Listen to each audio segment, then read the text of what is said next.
So if we distill that down, getting at more of the capability of our people to innovate, to give customer service and so on, I suppose you might argue, what isn't it?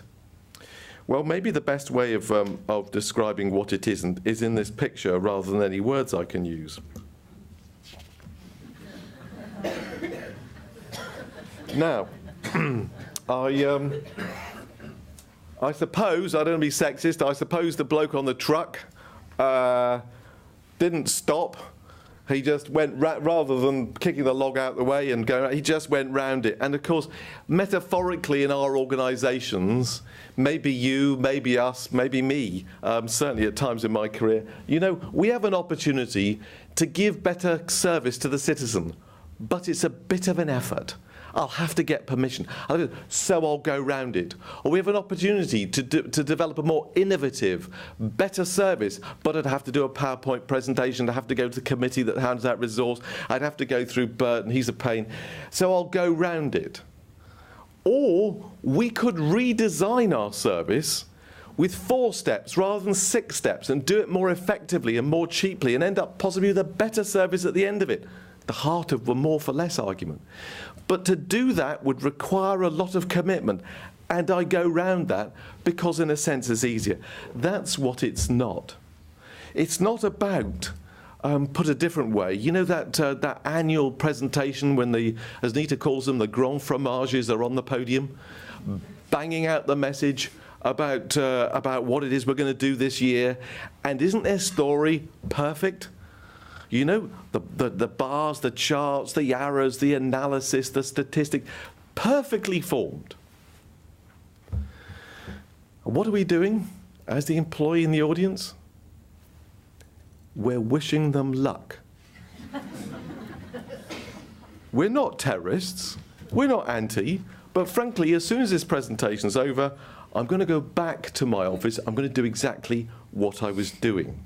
And if you think that rings a bit in the public sector, let me tell you, when I took over a business in the private sector that had been declining for 10 years uninterrupted as far as I could work out, I'd done one of those wonderful charts with I'd done a presentation, and as I walked down the corridor, someone said to me, David, can you pop into my office for a minute? I'd like to tell you how it works around here. Okay, I said, you know, he'd got about as much grey hair as I had at the time. And he said, what we'll say, you do a presentation like that, and we'll come up to you after and say, David, very lucky to have you, very pleased. That was very, very good, very inspiring. And in 2 years, you will have gone and nothing will have changed.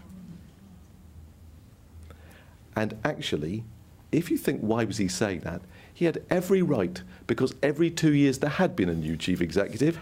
They'd done lots and lots of presentations and nothing had changed. You know, Gandhi said there are 2 sorts of leaders. There's those that are effective and those that appear to be effective. And you're better off in the former group because there's less competition. And what he was saying was, if you're going to make any change, you're going to have to do a lot more than PowerPoints. You're going to have to really get into the guts and hearts of how this organisation runs. So it's about all of us together owning outcomes. And does it matter? So if it's about this, how do we get it more capable? Is there any evidence that it actually matters? And there's a whole load of statistics. If you look at the private sector, 20,000 business units, picking up Brian's point, it gets right down to small business units, often more informative than the actual overall department or overall company. Dividing these 20,000, and the more engaged have 12% higher profitability, 18% higher productivity. Another one of 660,000 people went, dividing the more engaged, less engaged organisations, went back 1 year later. The more engaged had grown their business by 19%, the less engaged had shrunk it by 32%. Remind you of Brian's point that there appears to be a correlation between the capability reviews of Whitehall departments, their engagement scores, and as you will know better than anyone, the Audit Commission's findings also correlate with engagement scores in local authority level. And then there are specific issues such as the ones that are labelled here. So the characteristics that you get from an engaged organisation, and we've seen it and it's inspiring, and you've seen it and I'm sure you're inspired, you get to better absenteeism. You get half less than half the rate of absenteeism amongst more engaged groups. You know, innovation, how are we going to come through this recession with less dosh unless we innovate? And if you divide our people, us, into more engaged and less engaged, 59% of the more engaged say work brings out my most creative ideas. 3% of the disengaged say work brings out my most creative ideas. Or customer service is better. Shrinkage is lower in retail. There are fewer accidents in engaged organisations.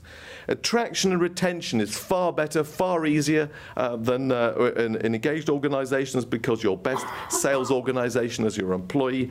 And in advocacy, you know, we were going around the country talking about this, and we had one lunchtime seminar. There was a chap in the front row, and he looked pretty kind of pissed off, frankly. And I thought, well, I can't have him grumping at me the whole time. So before we started, I said, things all right, you know, problem shared, problem halved.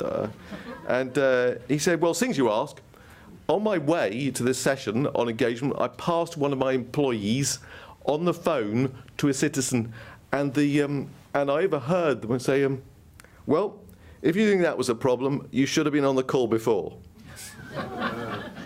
67% of the more engaged are advocates for their organisation. 3% of the disengaged are advocates for their organisation.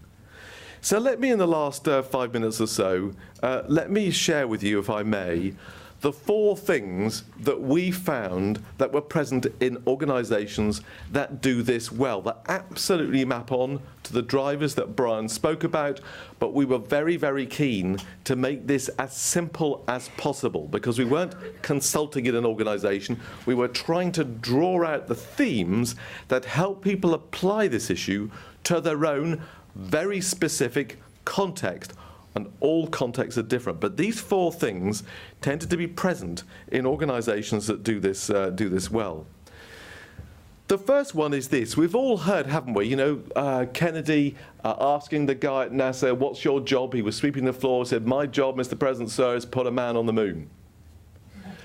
The man who's chipping a block of stone, what's your job? My job is to build a cathedral. You know, people in organisations that do this well, they are clear what the organisation's doing. And I've got to say that I was really surprised when I came from the private sector to do quite a lot of work in the public sector. In the private sector, we struggled in this dimension, particularly when shareholder value was rampant. But I mean, you know, the whole thing of were we the world's largest or the world's first or the world's most, you know, or the world's most exciting range of pot noodles, I mean, you know. And when I got to the public sector, I thought, well, at least we're through that problem now, because we can really start our conferences, we can start our meetings. We're here to improve the life chances of people in this country. We're here to improve the health of the people in our nation. We're here to improve the defence of people in our nation. We're here for a whole variety of public services to make people's lives better, more tolerable, more effective. I mean, is there a more inspiring narrative to start our session with? And you know what they started with, typically? The balanced scorecard.